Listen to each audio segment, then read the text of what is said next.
ধর্ম বা মতের কারণে কাউকে শত্রু মনে না করার আহ্বান জানিয়েছেন প্রধান উপদেষ্টা অধ্যাপক মোহাম্মদ ইউনূস।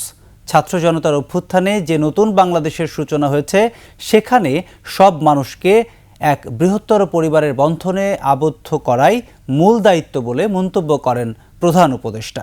বিস্তারিত জানাচ্ছেন আকবর হোসেন সুমন। সশস্ত্র বাহিনী দিবস উপলক্ষে ঢাকা সেনানিবাসে শিখা অনির্বাণে মুক্তিযুদ্ধের শহীদদের প্রতি শ্রদ্ধা জানান রাষ্ট্রপতি। পরে পুষ্পস্তবক অর্পণের মাধ্যমে শ্রদ্ধা নিবেদন করেন প্রধান উপদেষ্টা ডক্টর মোহাম্মদ ইউনূস। ১৯৭১ সালে মুক্তিযুদ্ধে সর্বোচ্চ আত্মত্যাগকারী সশস্ত্র বাহিনীর শহীদদের স্মৃতির প্রতি গভীর শ্রদ্ধা জানিয়ে কিছুক্ষণ নীরবে দাঁড়িয়ে থাকেন। আনুষ্ঠানিকতা শেষে দরবারে খেতাবপ্রাপ্ত মুক্তিযোদ্ধা ও তাঁদের উত্তরাধিকারীদের সংবর্ধনায় যোগ দেন প্রধান উপদেষ্টা। বৈষম্যহীন শোষণমুক্ত সমাজ ব্যবস্থা গড়ে তুলতে সবাইকে এক বৃহত্তর পরিবারের বন্ধনে আবদ্ধ করার তাগিদ দেন ডক্টর ইউনূস।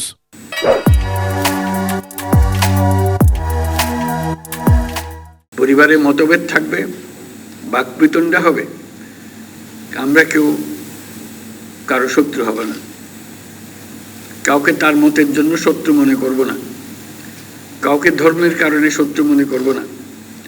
আমরা সবাই সমান, আমরা সবাই একই পরিবারের সদস্য, কেউ কারো উপরে না, কেউ কারো নিচে না। এই ধারণা আমরা জাতীয় জীবনে প্রতিষ্ঠিত করতে চাই। পররাষ্ট্র নীতির ভিত্তি হিসেবে পারস্পরিক সম্মান, আস্থা ও সহযোগিতা নির্ভর বন্ধুত্ব গড়ে তোলার আহ্বান জানান প্রধান উপদেষ্টা।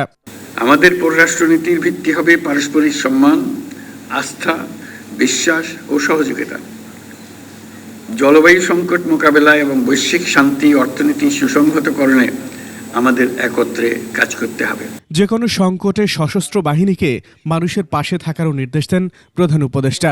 বিশ্বের সাথে তাল মিলিয়ে আমাদেরকে এগিয়ে যেতে হবে। আকবর হোসেন সুমন, ২১ টেলিভিশন, ঢাকা।